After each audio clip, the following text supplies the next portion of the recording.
Baru saja, dia masih seorang sarjana miskin yang sering dibuli. Namun seketika itu juga dia mampu memimpin sekelompok penduduk desa dan menghancurkan pasukan kavaleri Tartar yang ganas tanpa menderita luka sedikit pun. Dan semua ini berawal dari saat dia terlempar ke masa kacau balau ini. Pria itu bernama Lin Chuan, yang semula adalah raja pasukan khusus kerajaan Dazia, namun terlahir kembali sebagai seorang sarjana yang tak berdaya. Begitu terbangun, tunangannya, Hyuniang, menangis sambil menyerahkan diri padanya, hanya untuk menjaga kesuciannya dan menghindari nasib dipaksa menikah dengan preman desa. Lin Chuan sangat menyadari bahwa di zaman di mana nyawa manusia tak berharga, status seorang sarjana tak bernilai apa-apa. Untuk melindungi kekasihnya, ia dengan tegas memutuskan untuk meninggalkan pena dan bergabung dengan tentara. Namun, pasukan lokal telah disusupi oleh para penindas, sehingga satu-satunya jalan keluarnya adalah bergabung dengan pasukan perbatasan yang penuh risiko. Tepat saat ia bersiap mendaftar, pasukan kavaleri Wolfram dari Tartar tiba-tiba menyerang. Seluruh desa tenggelam dalam ketakutan yang mencekam. Para penduduk berlarian ke segala arah, hanya menunggu untuk dibantai. Di saat kritis, Lin Chuan maju ke depan. Dengan pemikiran taktis pasukan khusus modern, Kak Adi, malam ini kamu tidurilah aku.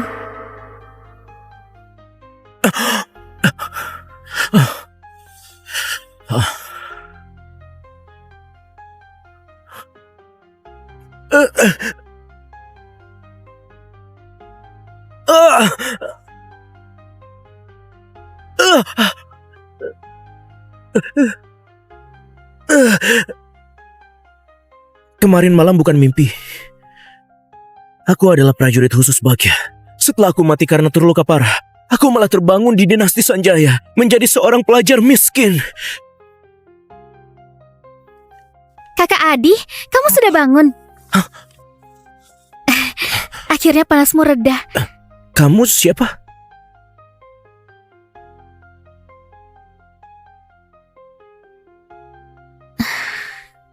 Kakak Adi, malam ini kamu tidurilah aku.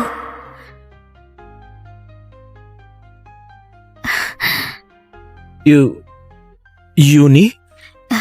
Iya, Kakak Adi, ada apa denganmu? Ini adalah calon istri pemilik tubuh ini. 2 hari lalu keluarga Pali memaksa dia untuk menikah dengan putra bodoh mereka. Gadis bodoh ini rela merusak kesuciannya untuk mempertahankan cintanya kepada pemilik tubuh ini. Nona, Yuni, apakah kamu bodoh? Kamu sudah menyerahkan diri kepadaku. Keluarga Pali gak akan memaafkanmu. Daripada dijahati oleh keluarga Pali, lebih baik menyerahkan diri kepadamu lalu mati saja. Tenang saja, Yuni. Aku gak akan membiarkan keluarga Pali merebutmu. Aku gak peduli siapa pemilik tubuh ini. Tapi sekarang, aku adalah Adisaku. Kalau istri sendiri gak bisa dijaga, aku bukan pria. Gak bisa. Tuan Wandi sangat berkuasa. Kita nggak bisa melawannya. Aku sudah memutuskannya. Kalau nggak bisa melawan, aku akan menjadi prajurit. Ikut prajurit? Kamu nggak belajar lagi? Nggak lagi. Dinasti Sanjaya adalah masa kekacauan yang luar biasa. Di masa yang kejam ini, kemampuan pelajar paling nggak berguna. Cuma menjadi prajurit bisa mengubah nasib. Yuni, kamu tenang saja. Mulai sekarang, aku gak akan biarkan kamu dan Bibi menderita lagi.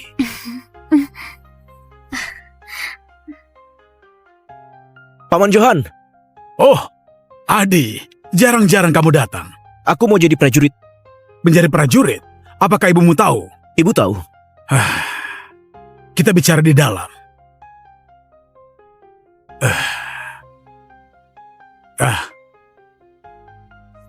Kamu mau jadi prajurit di mana? Kantor kabupaten mencari prajurit, cuma gajinya sedikit, tapi aman dan stabil. Aku ingin ke perbatasan. Perbatasan? Itu beresiko sekali. Ibumu cuma punya kamu, ayahmu nggak ada lagi. Prajurit istana lebih aman daripada di perbatasan. Aku harus pergi ke perbatasan. Istana dan kabupaten ada koneksi dengan keluarga Pali. Cuma di perbatasan bisa menolong Joni. Johan, ambilkan air dulu. Di hari begini patroli gunung, tenggorokan sudah kering. Tuan Guntur, hari ini Anda datang cepat juga. Kalau aku nggak salah ingat, semua orang ini adalah pasukan elit di perbatasan. Ini nyaman. 2 hari ini suku Tatar membuat masalah. Johan, panahku sudah siap belum? Sudah.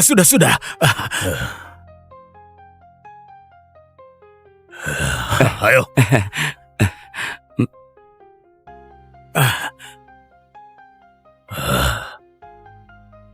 Hah? Hasilnya bagus. Anak muda ini nggak pernah kulihat. Dari mana? Tuan Guntur, dia anak keluarga Saku di desa. Selama ini dia belajar jarang keluar.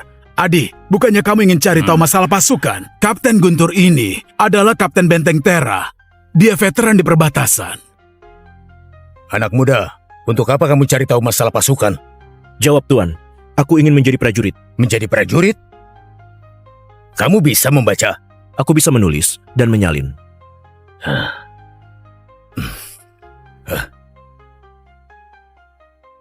Coba bacakan.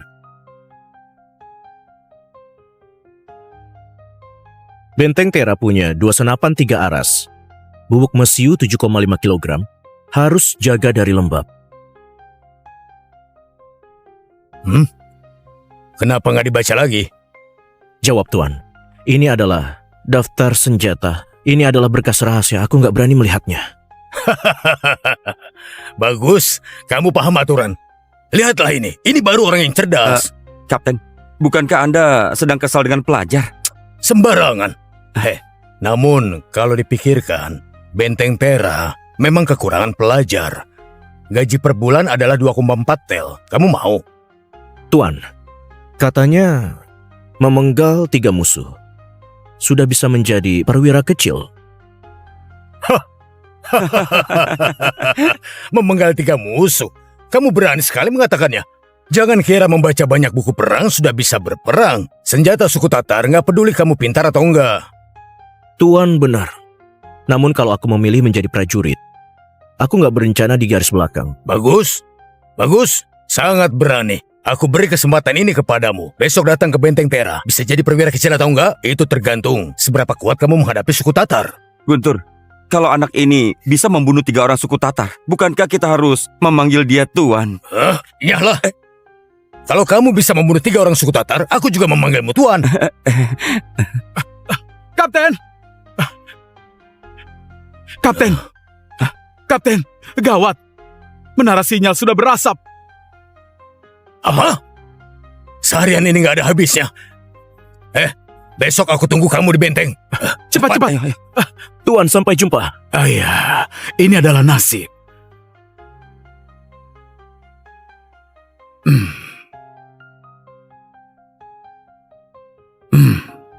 Bukalah. Paman Johan, apa ini? Pedang ini awalnya dibuat untuk ayahmu. Sayang sekali dia sudah tiada. Kalau kamu ingin menjadi prajurit, ini juga menjadi milikmu. Ini pedang yang bagus. Paman Johan, berapa harganya? Nanti saja. Setelah kamu gajian baru kamu bayar. Terima kasih. Oh ya Paman Johan, apakah ada busur panah? Cuma ada busur panah untuk berburu. Nggak cukup kuat untuk suku Tatar.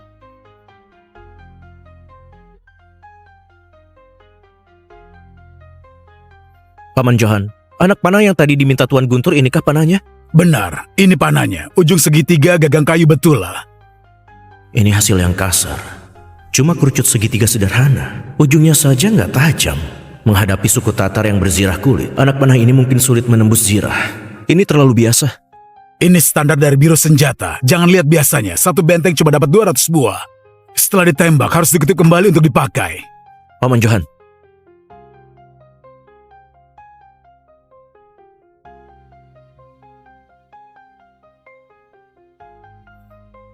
apakah ini bisa dibuat? Ini adalah anak panah yang sudah diperbaharui. 3 sisi dengan alur darah. Setelah masuk diputar, lalu merobek luka. Kaitnya ini bisa mencabut urat dan daging. Menghadapi zirah suku Tatar, ini lebih efektif dari panah biasa. Hai ya ampun, buku apa yang kamu baca di rumah? Oh ya Paman Johan, aku pesan 30 buah dulu. Hai, Ini uang sudah mukanya. paman bilang nanti saja. Lusa kamu ambil barangnya. Kalau kamu nggak datang, aku akan tagih ke ibumu. Suku Tatar datang! Suku Tatar datang! Kavaleri Larona, suku Tatar sudah datang! Ayo cepat! Ayo cepat! Jangan panik sini, jangan panik. Dengarkan aku. Cuma beberapa pengintai saja. Anak muda di desa kita seenggaknya ada 20 orang. Apa yang ditakuti? Kamu itu pelajar, kamu nggak paham. Itu adalah pengintai Larona. Dulu ada 30 orang lebih di desa Walo, mati karena mereka. Kenapa? Apakah kalian semua cuma berdiam diri saja untuk menunggu dibunuh? Siapa yang mau membunuh suku Tatar?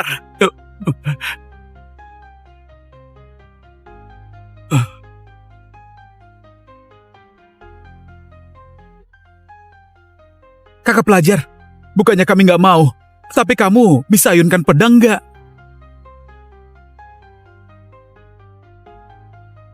Wah, lihat itu. Wah.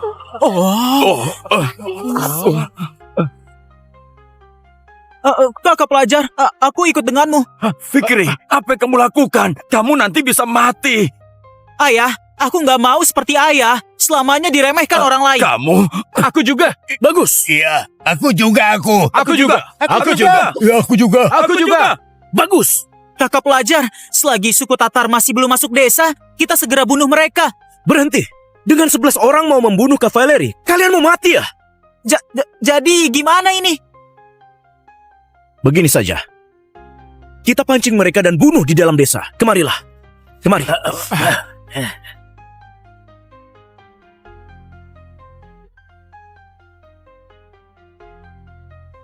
Pengintai Larona sangat jago berkuda di tempat yang luas. Kita pasti kalah. Namun, jalan di dalam desa kita sangat sempit. Kuda sulit bergerak.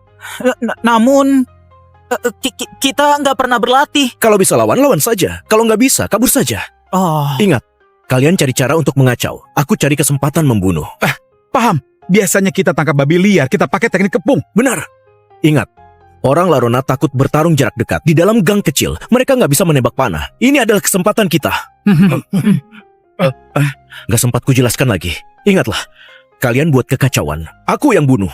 Kalian harus jaga keselamatan. Paham? Baik. kakak pelajar, kalau kita... Percayalah padaku. Kamu lebih berguna daripada ayam. Cepat pergi bersiap. Baik. Ayo.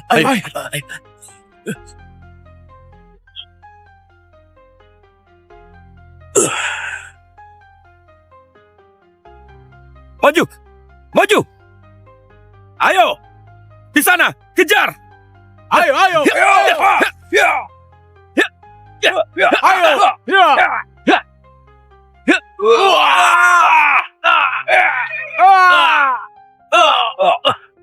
Sudah datang. Cepat.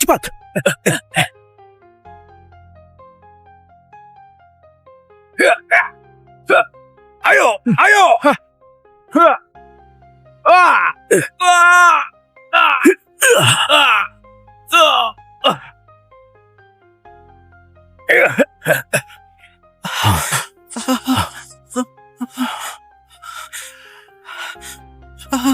Kalian berdua cari di sana.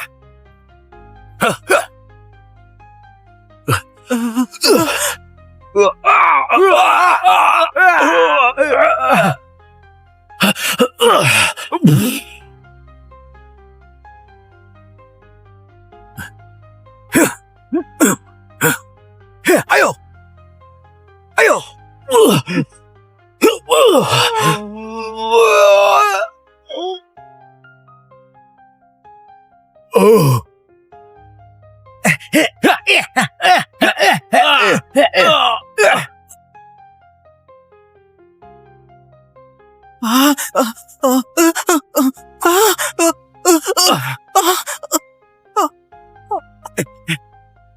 Kakak pelajar, tolong!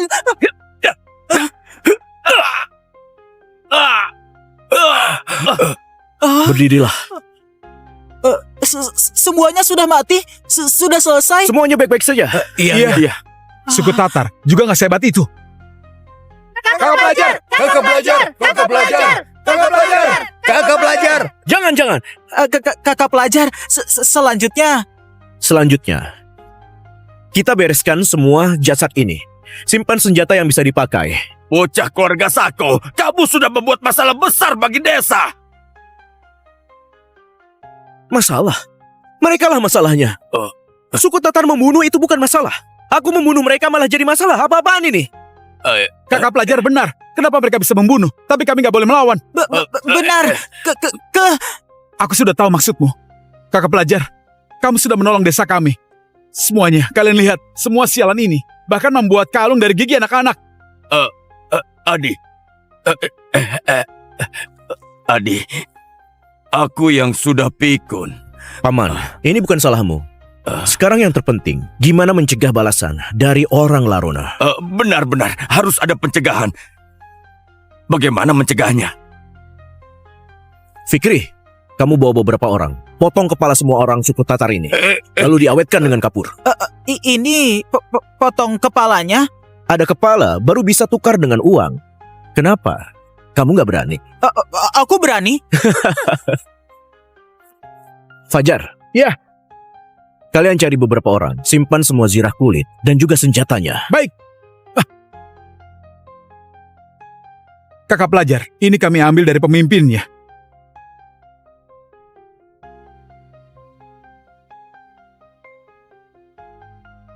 Kakak pelajar, apa ini? Gak tahu. Simpan saja dulu.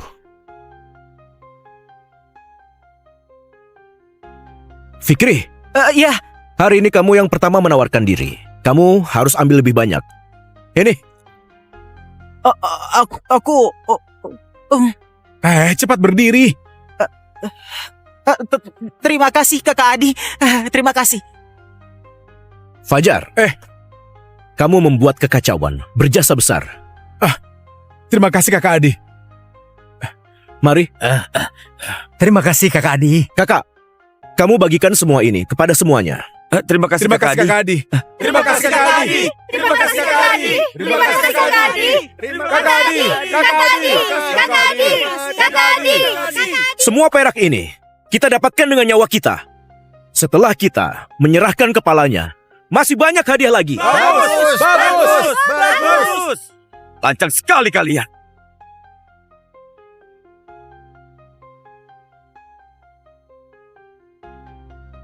Kalian beraninya menyimpan kepala musuh. Tahu apa hukumannya? Tuan, apa yang kamu maksud? Ada perintah dari istana. Kalau ada musuh, harus melapor prajurit istana. Kalau kalian membunuh musuh tanpa laporan, pasti kalian ingin mencuri jasa prajurit. Omong kosong. Musuh sudah datang ke desa, menunggu kalian datang. Kami sudah mati. Beraninya kamu memarahi pejabat. Aku akan memotong lidahmu. Tuan mohon diperiksa. Yang kami bunuh bukan musuh biasa, tapi suku Tatar. Bukankah ini urusan prajurit perbatasan? Prajurit perbatasan? Jangan omong kosong. Aku coba akui aturan istana. Sombong sekali. Ada apa ini? Coba kamu jelaskan kepadaku. Apa aturan prajurit istana kalian? Tuan, sepertinya Anda salah paham. Kami datang... Kamu buta? Gak memberi hormat kepada jenderal? Jenderal, ampun. Aku nggak tahu diri. Ayo, cepat berlutut. Maaf. Berlutut, Jenderal. Ampun, Jenderal. Siapa yang sudah bunuh suku Tatar ini? Jawab, Tuan. Kami ada 12 orang desa Waru, membunuh 6 orang suku Tatar.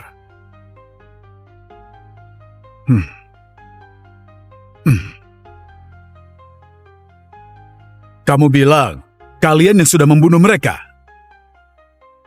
Ayo berdirilah. Ada yang terluka atau mati? Jawab, Tuan. Kami nggak ada yang terluka. Nggak ada yang terluka. Siapa namamu? Punya daftar prajurit? Namaku adalah Adisako. Besok pergi ke Benteng Tera. Benteng Tera. Siapa yang merekrutmu? Jawab, Tuan. Kapten Guntur. Prajuritnya Guntur. Bocah. Seorang diri membunuh 6 orang divisi Seritam dan gak terluka. Apa kamu tahu? Memalsukan laporan bisa dipenggal. Aku nggak berani. Jenderal boleh memeriksa luka di jasadnya. Kami menusuk kuda dengan bambu. Setelah terjatuh, lalu kami habisi. Melempar pasir kuning ke mata mereka. Setelah terjatuh, baru dihabisi. Kamu menjelaskan rinci proses membunuhnya. Jawab, Tuan. Kami memancing pasukan Tatar masuk ke gang desa, lalu dengan satu grup 3 orang, diam-diam menyerang di dalam gang. Ini adalah gang di dalam desa kami. Kami sengaja memilih membunuh mereka di tikungan. Kenapa? Karena busur panah Tatar bisa menembak jauh di jalan yang lurus. Sedangkan di desa kami, ada banyak gang berliku yang cuma pajangan. Jadi kalian memancing mereka dulu, membuat kekacauan, lalu menghabisi mereka. Benar. Teknik perang yang bagus. Semua orang suku Tatar ini, apa kamu bunuh sendirian? Ini berkat bantuan semua orang. Aku baru bisa membunuh mereka. Andi, Iya.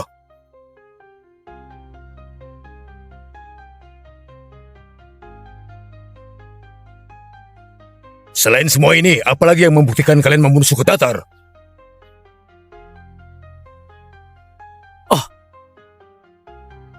Jenderal, apakah ini bisa membuktikannya? Jenderal, ini adalah tanda kepala pasukan Seritam. bagus nak. Apa kamu tahu siapa yang kamu sudah bunuh? Semua orang ini adalah pasukan pengintai divisi Seritam. Setiap anggotanya pernah membunuh belasan prajurit perbatasan. Aku nggak tahu. Aku cuma tahu mereka adalah suku Tatar. Bagus sekali. Asalkan suku Tatar, maka harus dibunuh. Luka yang di tanganmu juga karena terluka tadi. Jenderal, ini cuma luka ringan saja. Kalau nggak ada bantuan warga desa, mungkin aku bukan luka ringan lagi. Sungguh pejuang yang rela mati untuk membunuh musuh. Andi, Iya. catat ini. Adi dari Benteng Tera memimpin 11 warga desa untuk membunuh 6 kavaleri musuh. Cuma terluka ringan saja. Baik. Terima kasih, Jenderal. Hei nak, katakanlah, kamu ingin hadiah apa? Jenderal ini pasti sudah berpengalaman. Daripada minta hadiah, lebih baik aku bertaruh lagi. Jawab, Tuan. Hadiah pengumuman ini sudah sangat besar. Aku cuma minta hadiah sesuai aturan. Nggak ada yang lain. Hadiah sesuai aturan? Jenderal, kita pernah membuat pengumuman. Membunuh 1 orang Tatar bisa dapat 10 tel. Membunuh 3 musuh menjadi perwira kecil. Perwira kecil? Itu sudah menjadi atasan Guntur. Begini saja. Gimana kalau kamu menjadi pasukan pengawalku? Terima kasih, Tuan. Aku sangat berterima kasih. Cuma saja, para warga desa ini berperang demi desa. Kalau aku pergi begitu saja, aku nggak akan bisa tenang. Selain itu, aku berjanji kepada Kapten Guntur besok pergi ke Benteng Tera. Jadi, bagaimana menurutmu? Aku beranikan diri meminta menjadi perwira kecil. Aku bisa terus menjaga desa, juga bisa membantu Tuan. Dalam 3 hari, pakai plakat ini. Cari aku di markas utama kota Warani. Aku jadikan kamu menjadi perwira kecil. Terima kasih, Jenderal. Bagus banget.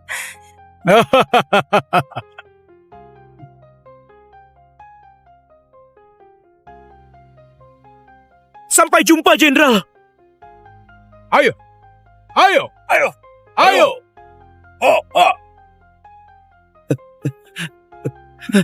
Ayo. Ayo. Ayo. Permisi.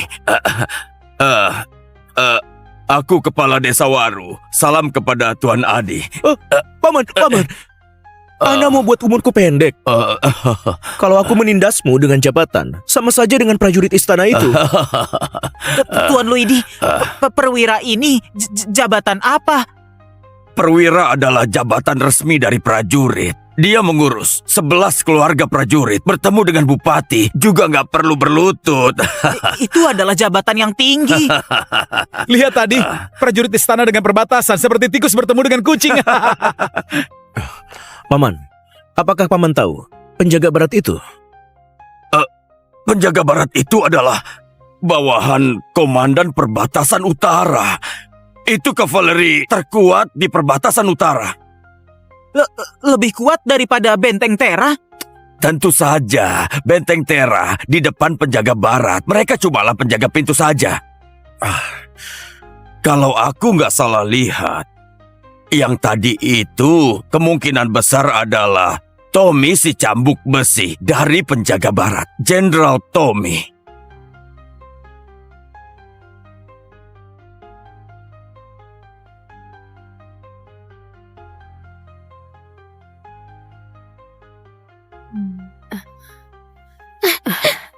sudah.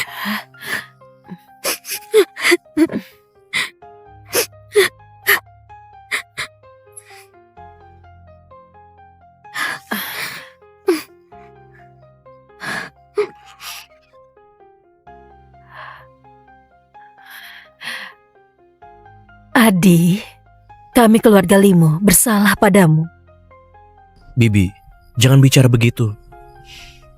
Besok aku menjadi prajurit Benteng Tera.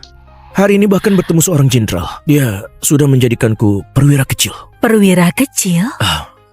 Itu bisa mengurus belasan orang. Setelah surat resminya datang, bahkan bupati harus menghormatiku.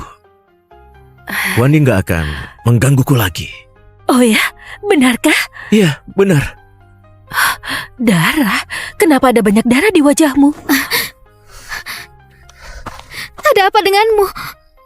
Gak masalah. Hari ini aku sudah membunuh 6 orang Tatar. Ini adalah darah mereka. Membunuh suku Tatar? Apa kamu terluka? Nggak ada. Masih bilang gak terluka? Apa ini? Gak masalah. Ibu ambilkan obat ya.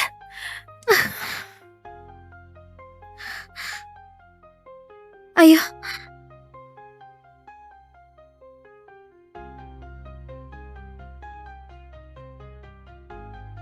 Ini obatnya. Salep ini ayahku buat dengan rumput mutiara ungu. Sakit? Enggak. Ibu masakan mie untuk kalian ya. Terima kasih, Bibi. Oh iya. Nggak masalah. Ini, ambillah. Aku dapatkan dari tubuh suku Tatar. Besok kamu buat baju baru. Selain itu, setelah aku dapat hadiah besok, aku buatkan penusuk rambut. Aku gak mau baju baru, apalagi penusuk rambut. Aku cuma mau kamu pulang dengan selamat. Kamu simpan saja. Aku gak mau. Ambillah.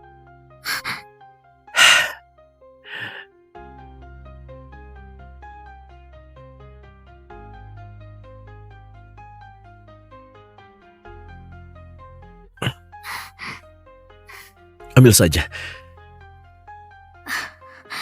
Tenang saja. Aku pasti pulang dengan selamat. Selain itu, aku akan urus masalah Wandi.